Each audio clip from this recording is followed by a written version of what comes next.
आपके बेटे के साथ अगर कोई प्रॉब्लम थी तो उसको देखते देखते आप डिप्रेशन में चली गई, क्या हुआ था? मेरा बेटा जो है वो 8 मंथ्स का है, 8 मंथ्स की उसमें डिलीवरी हुई थी, ऑपरेट था। तो उसके बाद से बस यही था कि बस 24 घंटे बस उसके साथ ही रहूँ मैं हर वक्त ना। जैसे आज माशाल्लाह वो 11 साल के हुए हैं, तो आज भी मैं मतलब उसी फेज़ में हूँ कि जिस तरह से एक न्यू बेबी बॉर्न होता है कि वो रात को उठ रहे हैं और वो सारा सिस्टम वो अभी तक मेरे साथ वैसे ही है, ठीक है। उस चीज़ को लेके शायद मैं इतनी ज़्यादा रेस्टलेस हो गई थी, मुझे नींद का इशू बहुत ज़्यादा था, बहुत ज़्यादा था।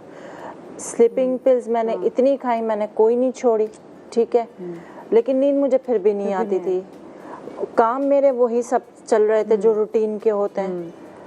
अब उस चीज़ का भी इफ़ेक्ट ज़ाहिर बात है पड़ा होगा। फिर मतलब इन शॉर्ट मैं आपको बताऊंगी कि मैं नॉर्मली जैसे हम चल रहे होते हैं घर में किसी काम में ये वो, तो उसमें जो है ना मेरे सर में तकलीफ़ शुरू हुई। ऐसा लगता था कोई चीज़ मूव कर रही है वो फट जाएगी अंदर से। तो वो यही सब करते करते फिर उसके बाद नींद का इतना इशू होने लगा कि रात को मैं अगर गोलियां खा रही हूँ, सो रही हूँ, मुझे ऐसी कोई चीज़ होती थी जैसे कोई बेड से उछाल रहा है मुझे। मेरी टांगे ऊपर उठ जाती थी, मेरी बॉडी ऊपर उठ जाती थी, फिर मैं नीचे आके गिरती थी। बस मेरी आंख लगने की देर होती थी, मुझे ऐसा लगता था कोई चीज़ मुझे सोने नहीं दे रही। जी हाँ। तो फिर यही सब लेके मैं, हमारे फैमिली डॉक्टर हैं डॉक्टर आमिर शिराजी, उनके पास गई, उनसे डिस्कस किया, रिपोर्ट्स वगैरह हुई, सारे MRI और स्कैन और ये सब चीज़ें हुई, सारा ब्रेन का सारा इशू जो भी थे वो भी सब क्लियर हुए, जो भी रिपोर्ट्स थी आ गई।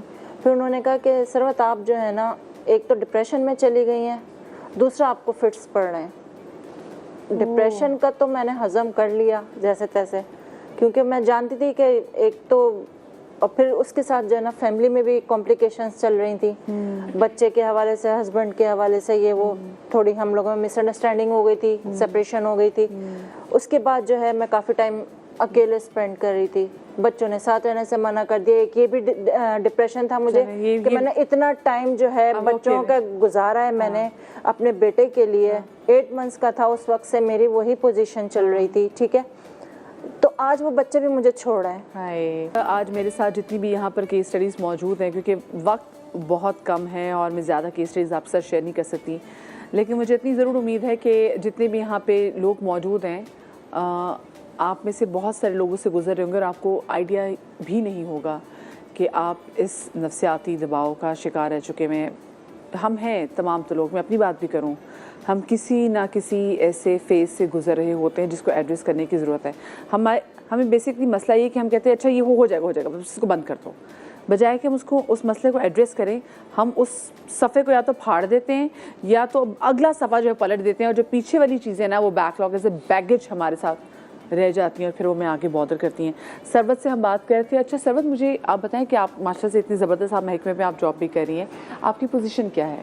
मैं LPC हूँ। अच्छा ठीक है जी, और मतलब मेरे साथ की बैचमेट जितनी भी हैं इस वक्त ASI हो चुकी हैं, लेकिन बच्चे की वजह से मैं जो है वो कोर्सेज नहीं कर पाई। कोर्सेज नहीं कर तो मुझे छोड़ना पड़ा, क्योंकि मेरा बेटा जो है वो ADHD हाइपर एक्टिव चाइल्ड है। उसके साथ 24 घंटे आप उसके लिए आप पाबंद हैं, और उनकी मतलब वो फास्ट इतने हैं कि वो किसी के ग्रिप में नहीं है, बिल्कुल अनकंट्रोल बच्चा है वो, ठीक है। खैर बहरहाल वो सारी फेसेस से गुजरने के बाद जब मुझे डॉक्टर आमिर शिराजी ने ये कहा कि आप डिप्रेशन में जा चुकी हैं और इस तरह से आपको फिट्स पड़ रहे हैं, तो वो फिट्स पढ़ना मेरे लिए जो है ना वो मैं एक्सेप्ट नहीं कर रही थी कि मुझे फिट्स कैसे पढ़ सकते हैं। मैं तो खुद हर काम करती हूँ, मुझे पता है, मैं अपनी मतलब मुझे पता है मैं क्या कर रही हूँ, क्या बोल रही हूँ, क्या खा रही हूँ, सब मैं खुद कर रही हूँ।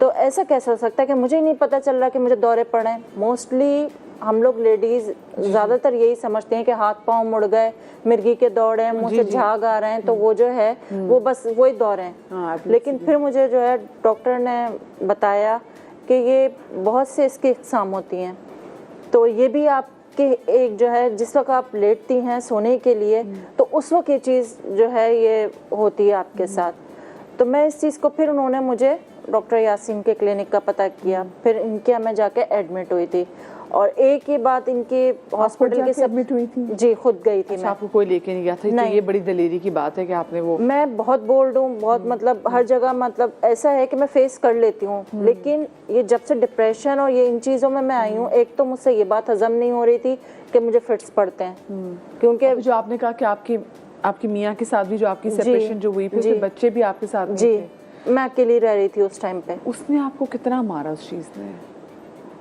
मतलब तन्हाई से भी बड़ी तो कोई मर्ज नहीं है ना, अगर देखा जाए तो। जी, लेकिन उस चीज़ से भी मैं लड़ रही थी, ठीक है ना, काफ़ी मतलब क्योंकि जब आप डिप्रेशन में होते हैं, ये जो हम लोग बैठे हुए हैं इस वक्त, वो जानते हैं कि वो बिल्कुल तन्हा पसंद हो जाते हैं, रोना, चीखना, चिल्लाना, फ्रस्ट्रेशन है, एग्रेशन है, गुस्सा, बिला वजह छोटी छोटी बात पे रो पड़ना। मैं इस किस्म की बिल्कुल नहीं थी, लेकिन अब ये चीज़ें मुझ में आ रही थी जब से ये डिप्रेशन और ये सब चीज़ें मेरे सामने खुलकर आई। फिर मुझे उन्होंने कहा कि आप डॉक्टर यासीन के पास, शफीक यासीन है वहाँ पे नाज़िमाबाद पे हॉस्पिटल, आप वहाँ जाएं, उनसे बात करें। तो मैं डॉक्टर आमिर के रेफरेंस से डॉक्टर उवैस से मिली। डॉक्टर उवैस ने मुझे इनसे मुतारफ़ करवाया, और सबसे अच्छे हॉस्पिटल इनकी जो मतलब बात ये है कि मैं अकेली गई थी, 1 हफ्ता रही हूँ, अकेली रही हूँ, दरवाज़ा खुला था। मैंने इस चीज़ पे मतलब बहुत ज़्यादा वो किया था कि मैं बग़ैर दरवाज़ा बंद किए अंदर रूम में नहीं रहती। तो इन लोगों ने कहा ऐसी कोई बात नहीं है, आप बेफिक्र हो जाएं, कैमरे लगे हुए हैं, सबको आपको प्रॉपर चेक किया जाएगा। मैं इस चीज़ पे एग्री नहीं थी, लेकिन ये है कि इनके यहाँ का माहौल बहुत अच्छा है। आपके बच्चों को पता कि आप किस तकलीफ से गुजरी हैं? नहीं, मेरे बच्चों को नहीं पता। आपके मियाँ को? मेरे हस्बैंड को जब पता चला तो वो आ गए थे। वो आ गए थे? जी। ये तो बड़ी तकलीफ की बात है, लेकिन आपने, और आपके साथ जो आपके जो कुलीग्स हैं, उन्होंने आपका साथ दिया इस टाइम में? उस वक्त भी उनको पता नहीं था, लेकिन जिस ऑफिस में मैं थी उस वक्त उन्होंने मुझे बहुत सपोर्ट किया, क्योंकि मुझे भी नहीं पता था। जिस वक्त मुझे चक्कर आते थे, मैं गिर जाती थी, वो लोग उठा के भाग रहे हैं, कर रहे हैं मेरे डिपार्टमेंट के। कभी आपने बहुत कोई एक्सट्रीम कोई कदम उठाने की कोशिश की हो? जी। और वो क्या था? खुद को मारना। छुरी उठा ली थी मैंने खुद को मारने के लिए, और आपने तब प्रेगनेंसी में, जिस वक्त मेरा फर्स्ट बेबी होने वाला था। अच्छा, ये उस टाइम से आप जी। कर रहे हैं? तब आपने, तो आपके हस्बैंड से आपकी लड़ाई होती थी? आपको लगता था मैं कहती थी मुझे आप छोड़ दें, तलाक दे दें। बहुत ज़्यादा एग्रेसिव हो गई थी। मुझे नहीं पता चलता था कि उनका ऑफ हो चुका है ऑफिस से, मुझे पता चल जाता था कि वो आ रहे हैं, बस वो आ रहे हैं तो मेरी टेंशन शुरू हो जाती थी। ये प्रेगनेंसी के टाइम की बात कर रही हूँ मैं। ये पहले, अब आपका पहला बच्चा वो कितना बड़ा हो चुका हुआ है? 11 साल के हैं। अच्छा, वो जो आपका बेटा वो 11 साल का, तो फिर आपका वो प्रेगनेंसी से शुरू हुआ, और फिर बच्चा भी जो आपका हाइपर एक्टिव। अब उसको ये है कि वो रात में जो है उनको लाजमी मैं चाहिए होती हूँ, मतलब साथ मम्मा के ही सोना है उनको, ठीक है। अब वो जिस वक्त हमारा थोड़ा सी कॉम्प्लिकेशन हुई थी हस्बैंड वाइफ में, तो अब जाहिर है हम दोनों अलग हो गए। तो अब वो कह रहे थे कि नहीं मुझे पापा के साथ जाना है, बेटी कहने लगी मुझे भी पापा के साथ जाना है। मैंने कहा ठीक है, आप लोगों की मर्जी, मैं जोर ज़बरदस्ती नहीं करूँगी, आना होगा मोस्ट वेलकम, लेकिन मैं इस तरह नहीं रहूँगी। तो इस किस्म के कुछ हालात, कुछ मेरा भी शायद बहुत ज़्यादा मैं रिएक्ट कर रही थी, फ्रस्ट्रेट बहुत हो गई थी एक बच्चों को लेके। फिर कुछ काम हमारे ऐसे होते हैं कि मतलब एक बाहर की भी है, अंदर के भी काम है, घर के भी, घर से बाहर के भी, वो सारी चीज़ें भी रेस्टलेस इंसान को बना रही होती हैं। और फिर आपको जब आप सोने के लिए लेट हो तो वो बार बार उठ जाओ आप। तो ये सब चीज़ें जो हैं, डिप्रेशन हम लोग बहुत छोटी चीज़ समझते हैं मदिया। एक बात मैं यहाँ आपके प्लेटफॉर्म से कहना चाहूँगी, लेकिन ये इतना है नहीं इजी, क्योंकि जो इस फेज से गुजरता है ना, इसकी अजियत को वही जानता है, ठीक है। क्योंकि जब हम ट्रीटमेंट की तरफ जाते हैं ना, तो वो हमारा वहाँ पे इलाज हो रहा होता है, लेकिन उससे पहले का जो सारा प्रोसेस हमारे गुजर रहे होते हैं, वो या तो उसकी फैमिली जानती है, या वो जो खुद इस प्रोसेस से तमाम गुजरते हैं। हेल्प मिल जाती है ना, फिर तो आपकी मदद करने के लिए लोग आ जाते हैं, आपको निकालने के लिए, तो फिर आसान हो जाता है। लेकिन उससे पहले वाकई बड़ा मुश्किल होती है चीज़ें, बहुत ज़्यादा चीज़ों को। तो अब आप ठीक हैं? कितना अभी बहुत बेहतर हूँ। एक ये कि मेरी जो फ्रस्ट्रेशन है, गुस्सा है, वो थोड़ा कम हो गया है बच्चों की तरफ से। जी, बच्चे आ गए थे तो मुझे ऑटोमेटिकली, आपको पता है माँ बच्चे बगैर उसके तो कंप्लीट ही नहीं होती ना फिर औरत। तो आधी बीमारी तो मेरी उससे सेट हो गई थी, क्योंकि मेरा डिप्रेशन भी जो है वो मेरी बेटे की वजह, मेरी अटैचमेंट ज़्यादा बेटे की वजह से, और उसी प्रेगनेंसी से आपकी जो प्रॉब्लम शुरू हुई डिप्रेशन।